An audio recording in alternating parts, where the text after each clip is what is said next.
அஸ்ஸலாமு அலைக்கும் வரஹமத்துல்லாஹி வபரகாத்துஹு. இன்றைக்கி நம்ம நூரானி காய்தால இருக்க சட்டங்கள் இன்றைக்கி பார்க்கலாம். இன்றைக்கி பார்க்க போகிற சட்டம் என்ன அப்படின்னா, கடா ஜபர் கடா ஜேர் உல்டா பேஷ். இந்த 3 சட்டமும் தான் இன்றைக்கி நம்ம இந்த வீடியோவில் பார்க்க போகிறோம். இது கடா ஜபர், இது கடா ஜேர், இது உல்டா பேஷ். ஓகேவா?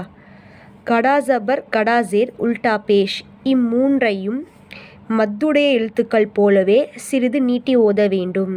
கடா ஜபர் என்பது மத்துடைய ஒரு அலிஃபை போல், இங்கே எக்ஸாம்பிள் மாதிரி கொடுத்துருக்காங்க.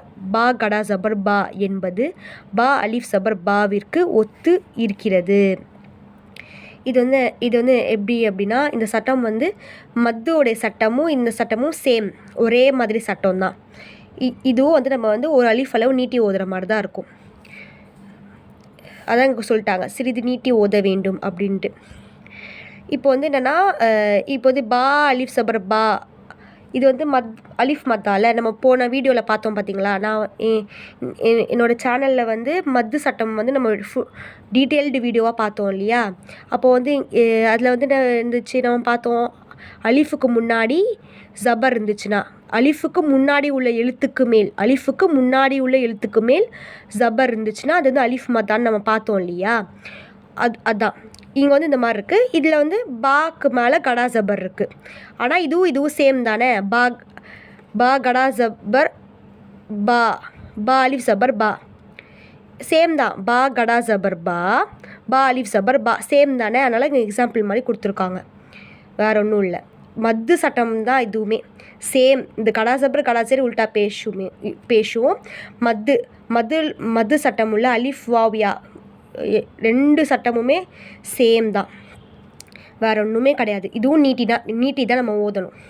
நான் அதை ஓதி காட்டுறேன். மத்து சட்டம் உங்களுக்கு தெரிஞ்சுக்கணும் அப்படின்னா, என்னோடய சேனலில் மத்துக்கான ஒரு டீட்டெயில்டு வீடியோ, ஃபுல் வீடியோ நான் மத்துக்கு போட்டிருக்கேன். அது நீ செக் அவுட் பண்ணி பாருங்கள், என் சேனலில் இருக்குது. இப்போ நம்ம இது நான் உங்களுக்கு ஓதி காட்டுறேன். இப்போ அலிஃப் இருக்குது இல்லையா, அலிஃபுக்கு மேலே இப்போ ஹரக்கத்துக்கும் நான் வீடியோ போட்டிருக்கேன். இப்போ என்னென்னா, அலிஃபுக்கு மேலே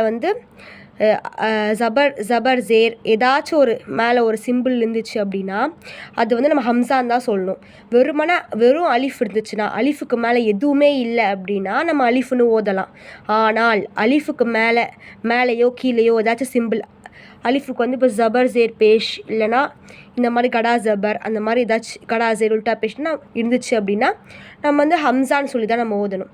அதுக்குமே நான் ஹரக்கத்துக்குமே ஃபுல் டீட்டெயில்டாக வீடியோ போட்டிருக்கேன், அதுவும் நீங்கள் செக் அவுட் பண்ணி பாருங்கள்.